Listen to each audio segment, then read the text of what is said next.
الحمد لله الذي هدانا لهذا وما كنا لنهتدي لولا أن هدانا الله أما بعد وقد قال الله تبارك وتعالى في كلامه الكريم أعوذ بالله من الشيطان الرجيم بسم الله الرحمن الرحيم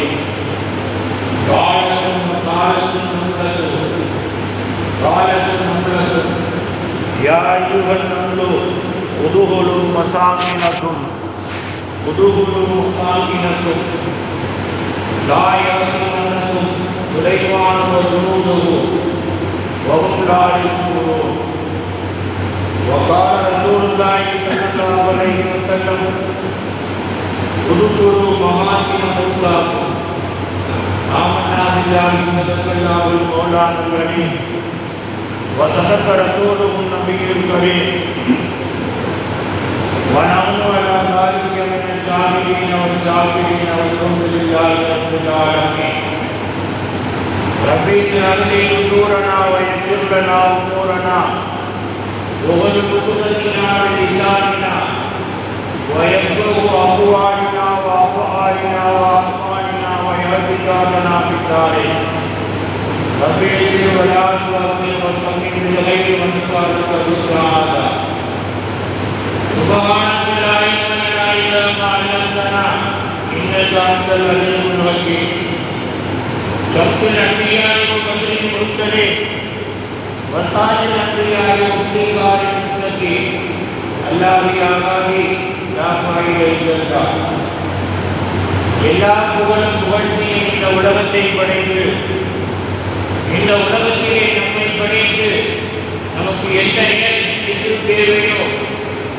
தகுந்த நேரத்தில் கண்டுகளையும் கொடுத்து காத்துக் கொண்டிருக்கிற வல்லையனாம் அல்லாஹ் ஒருவனுக்கு புகழ் அளிக்கும் அவனது அன்பும் அவனது அளப்பரும் கருணையும் அருமை நாயகம் ரசூலுல்லாஹி ஸல்லல்லாஹு அலைஹி வஸல்லம் அவர்களின் மீதும் அன்னாரின் அன்பு தோழர்களாகிய உத்தம சத்திய சகாபாக்கள் தாபியீன்கள் தாபியீன்கள் மற்றும் இங்கே அமர்ந்திருக்கிற அமர்ந்திருக்கிற நம் அனைவரிடையும் அல்லாஹ்வுடைய அன்பும் அருளும் என்றும் போல் இன்று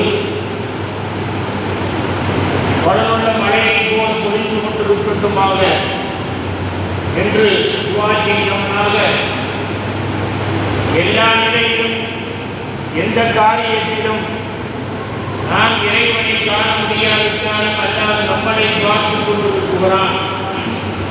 நாம் செய்யக்கூடிய நன்மை தீமை ஒரு அனுபவமாகியும் நாம் மறந்தாலும் இறைவன் மறைக்க மாட்டார். அதற்குரிய கூலி நன்மையோ தீமையோ கொடுத்தே தீருவான் என்ற அச்சத்தை பயத்தை என் உள்ளத்திலே நிலைநிறுத்தி தங்களுடைய உள்ளத்திலே நிலைநிறுத்திக் கொள்ளுங்கள். நாம் அனைவர்களும் எல்லா நிலையிலும் எல்லா உலகத்திலும் எல்லா வகையான சுகமும் பெற்று வெற்றி பெற்றவராக ஆகுவதற்கு முயற்சி செய்வோம். அதற்கு அல்லாஹ் அருள் புரிய வேண்டும் என்று இந்த ஜும்மாவுடைய நல்ல நேரத்திலே இறைவனிடம் இருவரையும் பிரார்த்தித்து எனது ஜும்மாவுடைய பிரசங்கத்தை ஆரம்பம் செய்கின்றேன். அஸ்ஸலாமு அலைக்கும் வரஹ்மத்துல்லாஹி வ பரகாத்துஹு. அன்புக்குரிய அருமையுள்ள மக்களை, இந்த உலகத்தை படைத்து அல்லாஹ் இந்த உலகத்திலே கோடான கோடி படைப்புகளை படைத்து அந்த கோடான கோடி படைப்புகளையும் நமக்கு அடிமையாக்கி இந்த உலகத்தை நம்மளுடைய கையிலே கொடுத்திருக்கிறார். நம் போன்ற மனிதர்கள் உலகத்தில் முன்பும் வாழ்ந்தார்கள், எப்பொழுதும் வாழ்ந்து கொண்டிருக்கிறார்கள், நமக்கு பின்னாலும் வாழ இருக்கிறார்கள். ஒரு விஷயம் அன்புக்குரியவர்களே, நமக்கு முன்பு வாழ்ந்த கோடி மக்களிலே கோடான கோடி மக்களிலேயும் சரி, இப்பொழுது வாழக்கூடிய கோடான கோடி மக்களிலேயும் சரி, நாளை வரை இருக்கிற வாழ இருக்கிற கோடான கோடி மக்களிலேயும் சரி, எல்லாருடைய பேரும் தெரிவது கிடையாது, எல்லாருடைய ஊரும் தெரிவது கிடையாது. ஆனால் முன்பு வாழ்ந்தவர்களிலே ஒரு சிலர்களுடைய பெயர் சொல்லப்படுகிறது, ஊர் சொல்லப்படுகிறது. இன்று வாழக்கூடியவர்கள் மனிதர்களிலே கூட ஒரு சிலருடைய பெயரை சொல்லப்படுகிறது. நாளைக்கும் இதே நிலை வாழக்கூடியவர்களிலே ஒரு சில பெயர்கள் சொல்லப்படும், ஒரு சில பெயர்களுடைய ஊரும் சொல்லப்படும். ஆனால் சொல்லுகின்றவர்கள் முன்னோர்களையும் சரி, இன்றும் சரி, நாளை வரக்கூடியவர்களையும் சரி, எல்லாருடைய பெயரையும் சொல்லாமல் ஒரு சிலருடைய பெயரையும் கூறையும் சொல்லுகிறார்கள் அல்லவா? அந்த சொல்லக்கூடியவர்கள் யாருடைய ஊரை பெயரை சொல்லுகிறார்களோ அவர்கள் சொந்தக்காரர்களா, அவர்கள் சம்பந்தப்பட்டவர்களா என்று எண்ணி பார்க்கிறோமையானால் அன்புக்குரியவர்களே, சம்பந்தப்பட்டவர்கள் அல்ல. சொல்லக்கூடியவர்கள் அதிகமானவர்கள் சொந்தக்காரர்களும் அல்ல, சம்பந்தப்பட்டவர்களும் அல்ல. குறிப்பாக சொல்ல போனோமையானால் மாற்று மதத்திலே உண்டானவர்களே என்ன சொல்லுகின்றார்கள்? நம்மில் ஒரு சிலர் பேரை தானாக சொல்லுகிறார்கள், தானாக புகழுகிறார்கள். என்ன செய்கின்றார்கள் தெரியுமா? முன்னோர்களையும் சரி, இன்று வாழ்ந்து மறைந்தவர்களையும் சரி, நாளை வாழ்ந்து மறையக்கூடியவர்களையும் சரி, ஒரு சிலர்கள் அடங்கி இருக்கக்கூடிய இடத்தை நாம் நம்மளிலே மாத்திரமல்ல, மாற்று மத சகோதரர்களும் என்ன செய்கின்றார்கள்? தேடி போய் சலாம்களை விட்டு வருகின்றார்கள். அன்புக்குரியவர்களே, அவர்களுக்காக யாசின் ஓதுகிறார்கள், அவர்களுக்காக குர்ஆன் ஓதுகிறார்கள். அவர்களுடைய பெயரை கேட்டாலே ரஹ்மத்துல்லாஹி அலைஹி, அவர்களுக்கு அல்லாஹ் ரஹ்மத்து செய்யட்டும் என்று சொல்லுகிறார்கள். அப்படி அடங்கி இருக்கிறார்கள் அல்லவா? அவர்கள் நபிமார்களா என்றால் இல்லை, அல்லது ரசூல்மார்களா என்றால் இல்லை. அந்த அடங்கி இருக்கக்கூடியவர்களை யாரும் அடங்குகிறார்கள் தெரியுமா? நபிமார்களை பார்த்தவர்கள் அடங்குகிறார்கள், ரசூல்மார்களை பார்த்தவர்கள் அடங்குகிறார்கள். அவர்களோடு தொடர்புள்ளவர்களை பார்த்தவர்களும் அவர்களுடைய செயல்பாடுகளை பின்பற்றியவர்களும் அடங்குகிறார்கள். அன்புக்குரியவர்களே, உதாரணத்துக்கு சொல்ல போனால் நபிமார்களுடைய கபூர், எந்த நபியுடைய கபூரும் இதுவரைக்கும் உலகத்தில் யாரும் பார்க்கவில்லை, பெருமானாருடைய கபூரை தவிர. ஆதம் அலைஹிஸ்ஸலாத்துடைய கபூர் எங்கே இருக்கிறது யாருக்காவது தெரியுமா? யாருக்குமே தெரியாது. உலகத்தில் வாழக்கூடியவர்கள் யாருக்கு தெரியும்? ஆதம் அலைஹிஸ்ஸலாமுடைய கபூர் சைதா ஒரு ஆளுக்கு தெரியும், இன்னைக்கும் தெரியும். சைதா ஒரு ஆளுக்கு இன்னைக்கும் தெரியும் ஆதம் அலைஹிஸ்ஸலாம் எங்கே அடக்கப்பட்டிருக்கிறார்கள் என்று சைத்தானுக்கு தெரியும், வேறு யாருக்குமே தெரியாது. மற்ற எந்த நபிமானவருடைய கபூருமே கிடையாது. அவர்களுக்கு கட்டடம் என்பது இல்லை. அவர்களுடைய மண்டலைகள் எல்லாம் மண்ணுக்குள் மறைந்து போய் கிடக்குகிறது. ஆனால் அவர்கள் உயிரோடு இருக்கிறார்கள். அப்படி இருக்க நபிமார்கள் அல்லாமல், ரசூல்மார்கள் அல்லாமல் அவர்களை பார்த்த எல்லாருக்குமே என்ன இருக்கிறது? கபூர் இருக்கிறது. அவர்களை மக்கள் தரிசித்து வருகிறார்கள், சலாம் சொல்லி வருகிறார்கள்.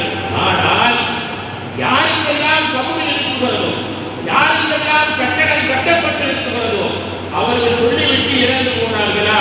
எங்களுக்கு கபூரை கட்டுங்கள், எங்களுக்கு கட்டடத்தை கட்டுங்கள், எங்களிடத்திலே வந்து சலாம் சொல்லுங்கள், எங்களிடத்திலே உட்கார்ந்து யாசின் ஓதுங்கள், எங்களுக்காக குர்ஆன் ஓதுங்கள் என்று எந்த கட்டடம் கட்டப்பட்டு பில்டிங் கட்டப்பட்டு அடங்கி இருக்கிறார்களோ அவர்கள் சொல்லிவிட்டு சென்றார்களா என்றால் இல்லை. அன்புக்குரிய அருமையான மக்கள்,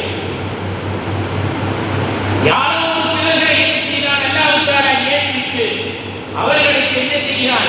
கபரை கட்ட சொன்னான். எப்படி கட்ட சொன்னான்?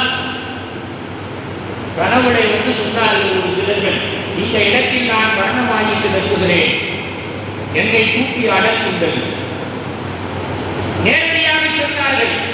ஒரு சிலர்கள் சத்தத்தின் மூலமாக வந்து சொன்னார்கள். இதை பார்த்து நம் போன்றவர்கள் என்ன செய்தார்கள் தெரியுமா? அன்புக்குரிய அருமை பெருமக்களே, அவர்களுக்கு கபூர்களை கட்டினார்கள். அவர்களை தேடி போய் இன்றைக்கு வருகின்றார்கள். அதை எத்தனையோ பேர்கள் தடுத்து பார்த்துட்டாங்க. இது கூடாது கூடாது கூடாது என்று சொல்ல போகக்கூடியவர்கள் அதிகமாகி கொண்டுதான் இருக்கிறார்களே தவிர கம்மியாகி கொண்டிருக்கிறார்களா என்றால் இல்லை. காரணம், வேப்பங்காயிலே மருந்து இருப்பது யாருக்கு தெரியும்? அந்த வேப்பங்காயை சாப்பிடக்கூடியவர்களுக்கு தெரியும். வேப்ப எண்ணெயை குடிக்கக்கூடியவர்களுக்கு தெரியும். எல்லாத்துக்கும் தெரியுமா? எல்லாத்துக்கும் தெரியாது. என்னதான் தடுத்தாலும் போகின்றவர்கள் போய்கொண்டே தான் இருக்கிறார்கள். அன்புக்குரியவர்களே, ஒரே ஒரு விஷயம், உலகத்தில் படைக்கப்பட்ட எல்லா பொருளுமே மற்ற படைப்புக்கு தியாகம் செய்யத்தான் செய்கிறது. மனிதர் மாத்திரம் தியாகம் செய்யல. ரெண்டு பொருளை நான் உங்களுக்கு சொல்றேன். ஊதுபத்தி என்ன செய்கின்றது தெரியுமா? தான் எரிந்து மற்றவர்களுக்கு மனம் கொடுக்குகிறது. ஊதுபத்தி தான் எரிந்து மற்றவர்களுக்கு மனம் கொடுக்குகிறது. அதே நேரத்திலே அன்புக்குரியவர்களே, அந்த ஊதுபத்தி உயிரோடு இருக்குகிறதா? உயிரோடு. ஊதுபத்தி எரிந்து மற்றவர்களுக்கு மனம் கொடுக்குகிறது. நாம் உடம்புக்கு போடக்கூடிய சோப்பு நமக்கு மனம் கொடுத்து அது அழிந்து போகிறது. அது உயிரோடு இருக்குகிறதா? வானத்தை எடுத்தால் மழை பெய்கின்றது. வானம் உயிரோடு இருக்குமா? வானம் ஒரு நாள் அழியும். பூமி அந்த மழை தண்ணீரை முழுங்கி கப்பி கொடுக்குகிறது. அந்த பூமி இருக்குமா? ஒரு நாள் பூமி அழிந்தே தீரும். வானத்திற்கும் பூமிக்கும் கூறாக இருக்கிறது மலைகள். அந்த மலைகள் இருக்குமா? அந்த மலைகள் ஒரு நாள் சுக்குநூறாக என்ன செய்யப்படும்? சுக்குநூறாக ஆக்கப்படும். இப்படி ஒவ்வொரு பொருளுமே தியாகம் செய்தாலும் கூட அவையெல்லாம் அழிந்து போய்விடுகின்றது. மாறாக அல்லாஹ் மனிதர்களை மாத்திரம் என்ன செய்து வைக்கிறான் தெரியுமா? ஒரு சாராரை படைத்து வைத்திருக்கிறான். அவர்கள் உலகம் படைக்கப்பட்டதில் இருந்து உலகம் அழிகின்ற வரைக்கும் அந்த கூட்டம் இருந்து கொண்டே இருப்பார்கள். எப்படி தெரியுமா? அவர்கள் வாழ்க்கை எப்படி இருக்கும் தெரியுமா? தங்களுக்காகவும் இருக்கும், அல்லாஹ்வுக்காகவும் இருக்கும். தங்களுக்காகவும் இருக்கும், அல்லாஹ்வுக்காகவும் இருக்கும். தங்களுக்காக இருக்கக்கூடிய வாழ்க்கை கூட எப்படி இருக்கும் தெரியுமா? அல்லாஹ் சொல்லிக் கொடுத்த வழி பிரகாரம் இருக்கும். நம்முடைய சுயேட்சத்துக்கு இருக்கார். அல்லாஹ் சொல்லிக் கொடுத்த வழியே இருக்குமே தவிர அவர்கள் சுயேட்சத்துக்கு வாழ மாட்டார்கள். அப்ப அல்லாஹ் சொல்லிக் கொடுத்த வழியிலே யார் தங்களுடைய வாழ்க்கையை அமைத்துக் கொண்டு வாழ்ந்தார்களோ அவர்கள் மறைவித்த பின்னால் அவர்கள் சொந்தமோ இல்லையோ யாரோ ஒரு சிலரை ஏற்படுத்தி என்ன செய்கின்றான் தெரியுமா? அல்லாஹ் அவர்களுக்கு கபூர் அமைத்து சொல்லுகிறார். அவர்களை தேடி போக சொல்கிறார். அவர்களிடத்திலே துஆ செய்ய சொல்கின்றார். ஏன் அன்புக்குரியவர்களே, அல்லாஹ்வை முழுக்க பார்த்தவர்கள் நபிமார்கள், அல்லாஹ்வுடைய சொல்லுக்கும் செயலையும் கேட்டவர்கள் ரசூல்மார்கள். இவர்கள் எந்த கொள்கையை கொண்டிருந்தார்களோ, எந்த குணபாடை கொண்டிருந்தார்களோ, எந்த செயல்பாடை கொண்டிருந்தார்களோ அல்லாஹ்வை பார்த்து அல்லாஹ்வை பார்க்காமலேயே அந்த குணபாடுகளை அல்லாஹ்வை பார்க்காமலேயே அந்த குணபாடுகளை நம் போன்ற சாதாரண மனிதர்களாக இருந்து உலகத்தில் வாழ்ந்து சாதாரண மனிதர்களாக உலகத்தில் வாழ்ந்து எப்படி தெரியுமா அன்புக்குரியவர்களே, நபிமார்கள் கொண்டிருந்த கொள்கையை ரசூல்மார்கள் கொண்டிருந்த கொள்கையை முழுக்க கடைபிடித்ததின் காரணமாக யாருக்கு கொடுக்காத மரியாதை எல்லாம் அல்லாஹ் கொடுத்திருக்கிறார். இந்த உலகத்தில் தன்னை பார்க்காமல் நம்மளை போன்று சாதாரணமாக வாழ்ந்த அந்த மனிதர்களுக்கு என்ன செய்திருக்கிறார்? அல்லாஹ் கொடுத்து அவர்களிடத்திலே போகச் சொல்லுகிறார். அவர்களிடத்திலே துஆ செய்ய சொல்லுகின்றான். அன்புக்குரிய அருமை பெருமக்களே, ஏன் துஆ செய்ய சொல்லுகின்றான்? அல்லாஹ் சொல்லுகிறான்,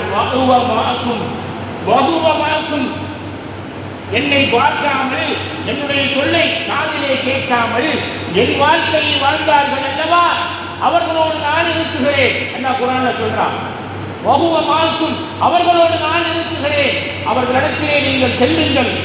அதாவது மதீனாவிலே ஸல்லல்லாஹு அலைஹி வஸல்லம் சஹாபாக்களோடு உட்கார்ந்திருக்காங்க. ஸயீத் இப்னு அபீ உபாதா, அவுஸ் கஜரத்துடைய தலைவர் ஸயீத் இப்னு அபீ உபாதா இவர்கள் வருகிறார்கள். வந்த உடனே பெருமானார் ஸல்லல்லாஹு அலைஹி வஸல்லம் அவர்கள் சொல்லுகிறார்கள், கூமூடி சையதிக்குங்கிறாங்க.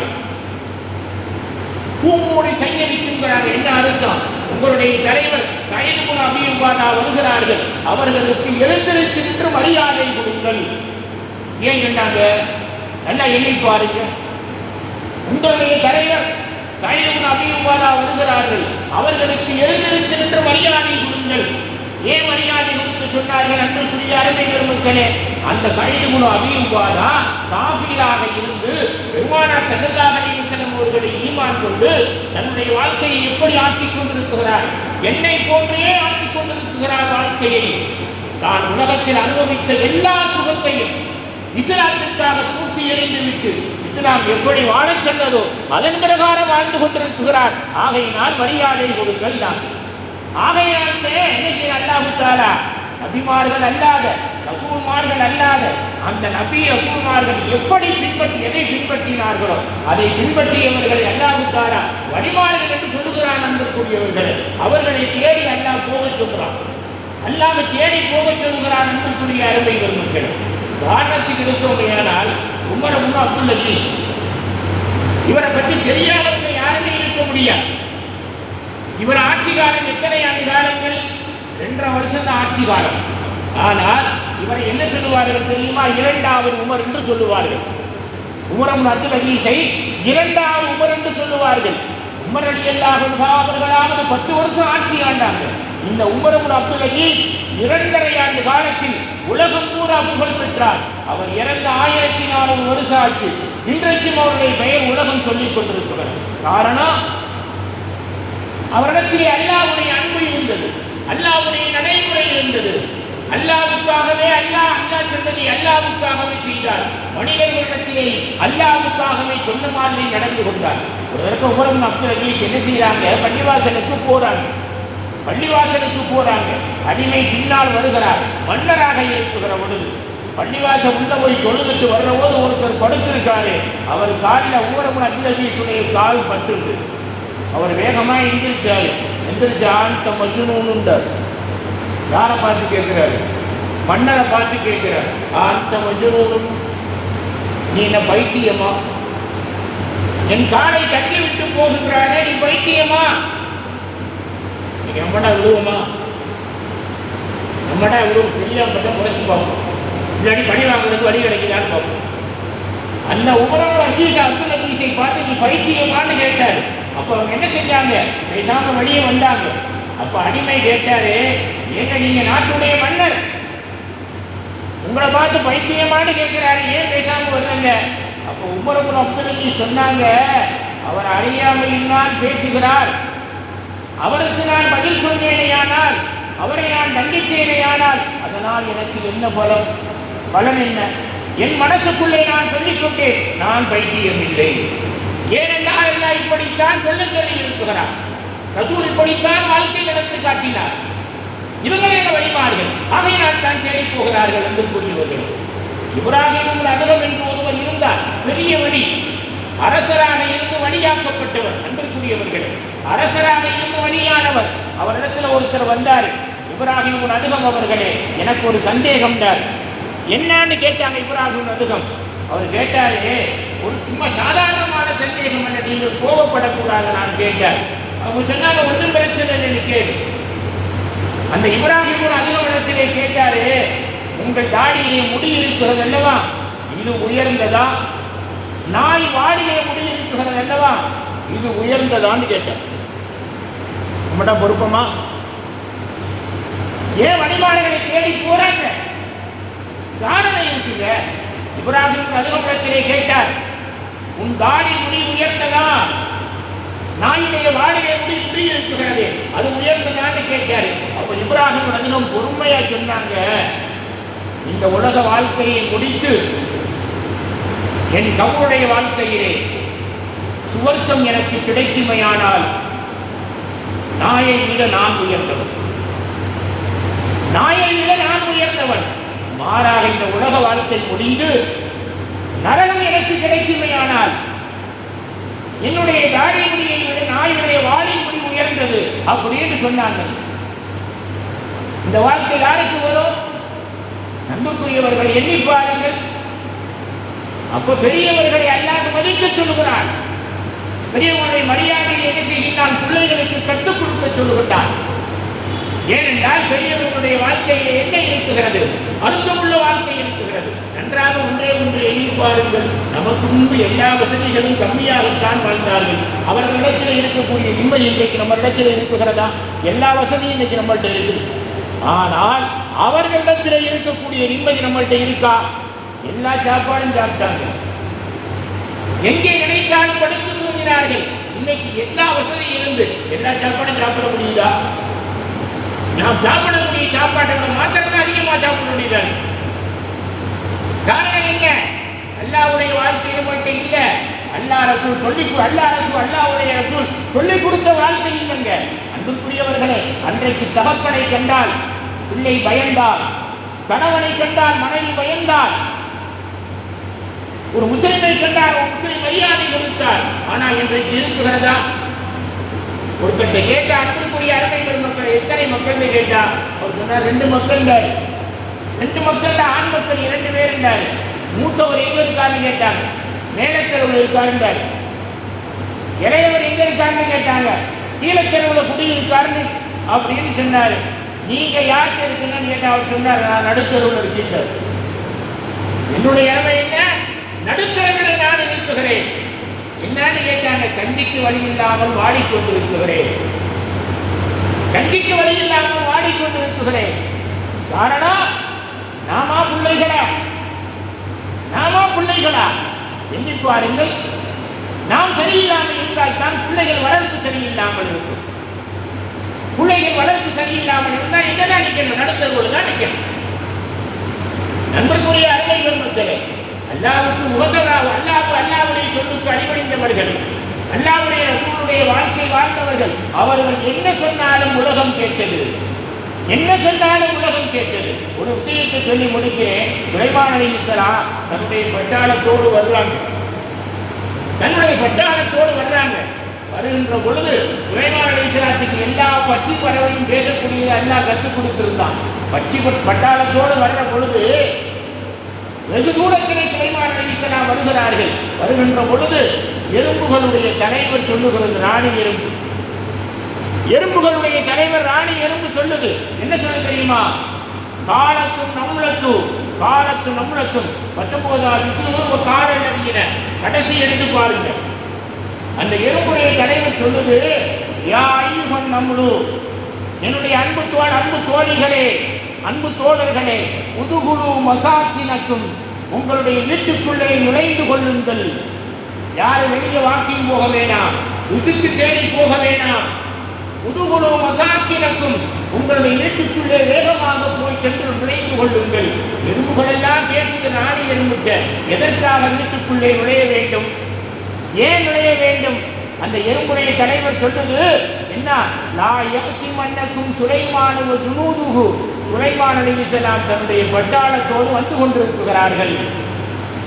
சுலைமான் அலைஹிஸ்ஸலாம் தன்னுடைய பட்டாளத்தோடு வந்து கொண்டிருக்கிறார்கள். அவர்களுடைய பட்டாளத்துடைய காலுக்கடியில் பட்டால் எல்லாம் சக்கினியா போயிடுவோம். வஹும்லாயிஷு உரூன், அந்த எறும்புடைய தலைவர் சொல்லுது, சுலைமான் அலைஹிஸ்ஸலாத்துக்கு தெரியும் நம்மளை பற்றி, ஆனால் சுலைமான் அலைஹிஸ்ஸலாத்துடைய பட்டாளத்தில் யாருக்குமே நம்மளை தெரியாது. ஆகையினால் வீட்டுக்குள்ளே நுழைந்து கொள்ளுங்கள். அவங்க போன பின்னால வெளியே வந்துட்டு இருந்தான். அல்லாஹ் சொல்றான், அந்த எறும்பு சொன்னது சுலைமான் அலைஹிஸ்ஸலாம் காதலை தொட்டு சிரிக்கிறாங்க, சிரித்து சொல்றாங்க, ஆனா அஸ்குரு நிஅமத்த கல்லதி அன்அம்த அலைய வஅலா வாலிதைய, இறைவா எனக்கு இப்படியா கொண்ட பாக்கியத்தை கொடுத்ததற்கு உனக்கு நான் நன்றி செய்கிறேன். என்னுடைய தந்தை தாவூத் அலைஹிஸ்ஸலாம் அவருக்கு எந்த இரும்பை கொடுத்தாலும் சட்டினியை பிணையிற மாதிரி பிணையக்கூடிய ஆற்றலை கொடுத்ததற்கு உனக்கு நான் நன்றி செய்கிறேன். வாழா வாடிய கருடாகு, ஏன்னா நீ புரிஞ்சு கொள்ளக்கூடிய அந்த ஆற்றலை கொடுத்ததுக்கு நன்றி செய்கிறேன் அப்படின்னு சொல்லிட்டு சுலைமான் அலைஹிஸ்ஸலாம் சொல்றாங்க, வாதுகில் நீ இறைவா என்னையும் என்னுடைய தந்தையும் ஆக்கிக்கொள், நுழைத்துக்கொள். வாதுகில் நீ ரஹ்மத்திக்க, உன்னுடைய ரஹ்மத்துக்குள்ளே நுழைத்துக்கொள் அப்படின்னு சுலைமான் அலைஹிஸ்ஸலாம் அவர்கள் சொன்ன விஷயத்தை அல்லாஹ் குர்ஆன்ல சொல்லித் தர்றான் அன்புக்குரியவர்கள். ஆகையினால என்ன அன்புக்குரிய அருமை பெருமக்களே, இந்த உலகத்தில் சொந்தம் இல்லாமல், பந்தம் இல்லாமல், யாருமே இல்லாமல் ஒரு சிலருடைய பெயரை எல்லாம் சொல்ல சொல்லி இருக்கிறான், அவர்களை தேடி வர சொல்லி இருக்கிறார், அவர்களை தேடி எல்லாரையும் போக சொல்லி இருக்கிறான் என்றால் அவர்களுடைய வாழ்க்கை என்ன வாழ்க்கை? நல்லா எண்ணி பாருங்க. அவர்கள் வாழ்க்கை அல்லாஹ்வுக்காக வாழ்ந்த வாழ்க்கை, அல்லாஹ்வுடைய ரசூல் வாழ்ந்த வாழ்க்கை. அல்லாஹ்வை பார்க்காமல் நபிமார்களை போன்று அல்லாஹ்வுடைய சொல்லை சட்டத்தை காதிலே கேட்காமல் நம்மளை போன்ற மனிதர்களாக இருந்து அல்லாஹ்வுக்காக அவர்கள் வாழ்ந்ததின் காரணமாக இன்றைக்கு உலகத்தில் அவர்கள் இல்லாமையே, அவன் உடம்பு இல்லாமையே, அவர்களுடைய உயிர் இல்லாமலே அல்லாஹ்வுடைய பெயரை சொல்ல சொல்லி இருக்கிறான், அவர்களை தேடி போக சொல்லி இருக்கிறான். ஆனால் அவர்கள் நபிமார்களும் அல்ல, ரசூல்மார்களும் அல்ல.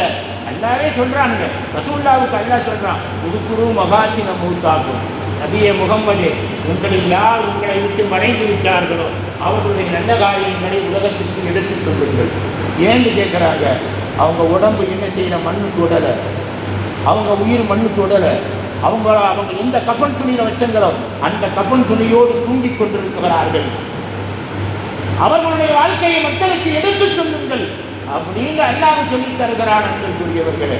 ஆகையினால அந்த லெவலுக்கு வராட்டியும் கூட அவங்களுக்கெல்லாம் உயர்ந்த சொர்க்கம், அந்த லெவலுக்கு வராட்டியும் கூட உலகத்தில் வாழக்கூடிய காலகட்டங்களில் நம்மளால் நம் போன்ற முஸ்லீம்கள், நம் குடும்பத்திலே உள்ளவர்கள், நம்மளுடைய முஸ்லீம் சொத்துக்கள் சுகங்கள் என்ன செய்யக்கூடாது, மற்றவர்களுக்கு இரையாக்கப்பட்டு விடக்கூடாது. மற்றவர்களுக்கு லெஸ்ட் எடுக்கக்கூடிய இடமா, மற்றவர்களுக்கு என்ன வியாபாரம் செய்யக்கூடிய இடமாக ஆக்கிவிடக் கூடாது என்று கூறியவர்கள். அப்படி ஆக்கணும்னா உடம்பு தான் மண்ணுக்கு போகும். உயிர் இங்கே இந்த உயிரை கொடுக்குற பொழுது அல்ல அந்த மடக்கை என்ன செய்வார், ரோட்டை தூக்கி வீசிட்டு போயிடுவார். அப்படிங்கிறத சந்தேகமே இல்லை. ஆக வழிமார்கள் எந்த வாழ்க்கை வாழ்ந்தார்களோ அதே வாழ்க்கையை நாமும் வாழ்ந்தால் இந்த நாள் அல்ல, நம் வாழ்வில் சந்திக்கும் ஒவ்வொரு நாளும் இறைவனுடைய அன்பு நம்மளை தேடி வரும் என்பதிலே சந்தேகம் இல்லை. அந்த நல்ல வாக்கியத்தை வல்லநாயகன் அல்லாஹ்வுத்தாலா உங்களுக்கும் எனக்கும் இந்நாள் அல்ல இந்நாளும் நிரந்தரமாக தந்து அருள்புரிவானாக. வாகன தகுவான அணிந்தும் தெரியாகிற பிள்ளாரமே சுண்ணத்துவா போது